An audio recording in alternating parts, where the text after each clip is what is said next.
भारत के प्रति नफरत, भारत के संतों के प्रति नफरत, क्योंकि पूंजीवाद को सिर्फ एक ही वर्ग से खतरा है, एक ही देश से खतरा है, और पूंजीवाद को किसी से कोई खतरा नहीं है। पूंजीवाद को एक देश से खतरा है, वो है भारत। पूंजीवाद को एक वर्ग से खतरा है, वो है भारत के संत। और संतों का कोई धर्म नहीं होता। हिंदू संत, मुसलमान संत, ऐसा हम अपनी सहूलियत के लिए कहते हैं, लेकिन उनका कोई धर्म नहीं होता। और जिस धर्म में जितने कम संत होंगे, आज आप देखो सिख संप्रदाय को सबसे ताकतवर संप्रदाय है, सबसे धनी संप्रदाय है। कभी आपने किसी गुरुद्वारे के बाहर शायद ही किसी सिख को बाहर बैठकर भीख मांगते हुए देखा हो। अभी नया नया धर्म है, 500 साल पुराना धर्म है, तो अभी धर्म की जो वास्तविक चीजें हैं वो जिंदा है। धीरे धीरे अगर गलती से, अगर, फिर मैं कहता हूं, मेरे कई सारे हिंदू मित्र हैं, बड़े सारे मुसलमान मित्र हैं, वो कभी कभी मुझसे बड़ा नाराज हो जाते हैं कि यार तुम हिंदुइज्म के खिलाफ तो कुछ नहीं कहते, तुम इस्लाम के खिलाफ तो कुछ नहीं कहते, लेकिन हिंदुओं और मुसलमानों को क्यों निशाना बनाते हो? उसकी एक वजह है सर, मैं बता देता हूं उसकी वजह क्या है।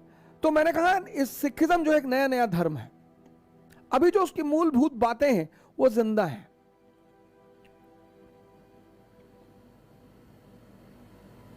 इसलिए सिख दुनिया के दूसरी रिचेस्ट कम्युनिटी है।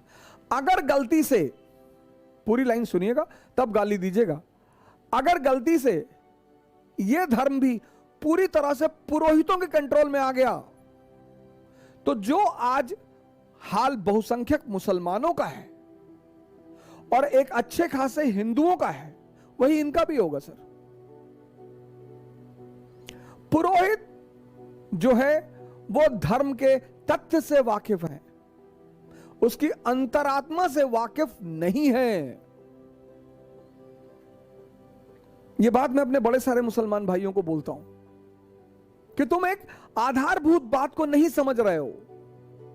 पुरोहित हिंदुओं में भी है, लेकिन हिंदू धर्म का, हिंदू जो है वो बहुत बड़ा तबका हिंदुओं का, वो उन्हें एक स्थान देता है, लेकिन वो जानता है इनको तथ्यात्मक जानकारियां हैं। ये स्कूल के टीचर हैं,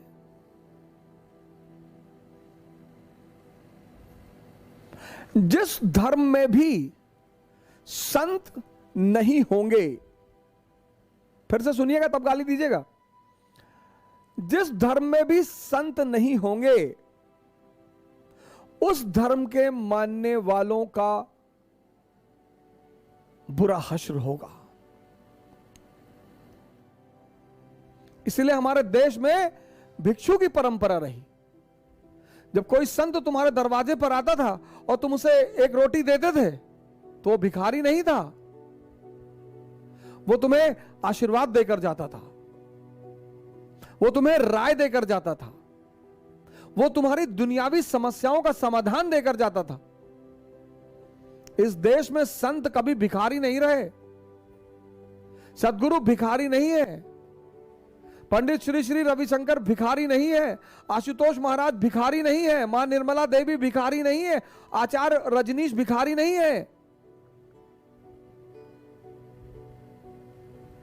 इसलिए हमने संतों को कभी भिखारी, भिक्षु कहा। भिक्षु जिसके ज्ञान चक्षु खुले हुए हैं, जो ज्ञान दे रहा है और उस ज्ञान को तुम कीमत से तौल नहीं सकते, तो तुम जो थोड़ा बहुत देते हो, 1 करोड़ 2 करोड़, उसके लिए कोई माने नहीं रखता सर। सदगुरु के लिए पैसा माने ही नहीं रखता। जो चीज उस आदमी के पास है ना, पैसा कहीं खड़ा ही नहीं होता उस आदमी के सामने। सदगुरु को ज्वाइन कर लो, पंडित श्री रविशंकर को, और चिंता मत करो कि बाबा लोग फ्रॉड होते हैं। जिसका असली होता है उसका उसी का नकली होता है। तुम 250 के नकली नोट कभी नहीं देखोगे, तुम जब भी देखोगे 500 की नकली नोट देखोगे। ये पश्चिम की साजिश है। उनको पता है कि हिंदुस्तान के पास एक बहुत अच्छी चीज है, यहाँ के संत, तो वो साजिश करते हैं कि फलाने बाबा लड़की के साथ पकड़े गए। हाँ, तो जानवर के साथ थोड़ी पकड़े गए, पकड़े गए होंगे। कोई बाबा जो है बकरी के साथ पकड़ा गया।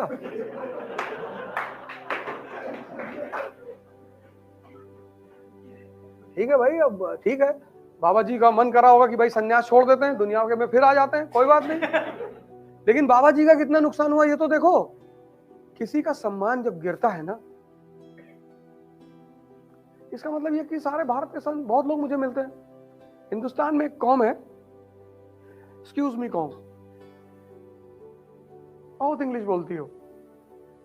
I know, I was in England and India is a backward country. अच्छा, इतना जूता मारेंगे ना बेटा।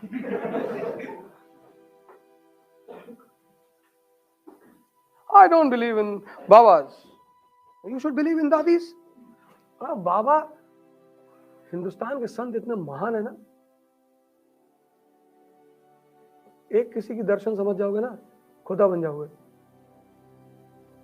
वो पंडित रविशंकर सिखाते हैं आर्ट ऑफ लिविंग। क्या बात है। तुम अच्छे बनने के लिए पढ़ते, कि हमारे घर वाले हमारी तारीफ नहीं करते, किसी की नहीं करते। जो तुम्हारी तारीफ कर रहा है वो तुमको यूज करना चाहता है। जो भी तुम्हारी तारीफ कर रहा है वो वो तुम्हें यूज करना चाहता है। सबसे ज्यादा तारीफ स्त्रियों की होती है, नहीं होती? होती है। क्यों कर रहे हो तारीफ? और लोग अपनी बीवी की नहीं करते जल्दी। वो बेचारी 3 घंटा मर के तैयार हुई, पहले उसकी करो। उससे तो तुम झगड़ा कर रहे हो कि टाइम बीता जा रहा हो, दिमाग खराब हो तुम्हारा। बैठे रहो, देखते रहो इसे 5 मिनट से। तो पूछेगी क्या हुआ? तो लग रहा है जैसे अप्सरा उतर रही धरती।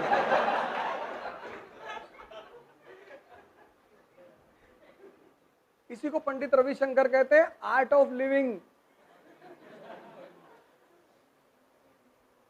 और जब तुम पार्टी में पहुंचे तो अब हो सकता है दुबे जी की वाइफ और ज्यादा सुंदर लग रही हो, कह दो देख रहे हो चुड़ैल जैसी लग रही है। उनसे धीरे से जाके कह दो कि कयामत ढारी भाभी जी बहुत बढ़िया।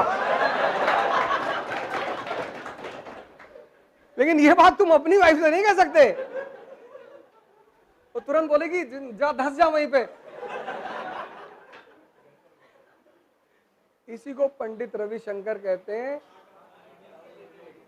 तुम कुछ और ही समझ लिए। असली नकली, जहां भी असली होगा वहां नकली भी होगा ही होगा। असली और नकली में फर्क करना भी एक जिंदा दिमाग का काम है। मैं तो कभी किसी संत को बुरा कहता ही नहीं, कोई भी हो सर। किसी के पास भी अगर 100 मानने वाले हैं तो कुछ तो है उसमें, और कहीं ना कहीं वो आपके इंटरेस्ट को पूरा कर रहा है। आप किसी से अगर ये कहते हो कि बाबा जी हमको धन चाहिए, ठीक है धन ले लो। हमारे भारत में एक संत हैं, वो उनका ये सब बड़ा काम रहता है, जो कृपा वो खोलते हैं वो, तो मैं उनको बुरा नहीं कहता, वो उनकी मार्केट है, उस प्रकार के लोग उनके पास जाते हैं। Demand is equal to supply.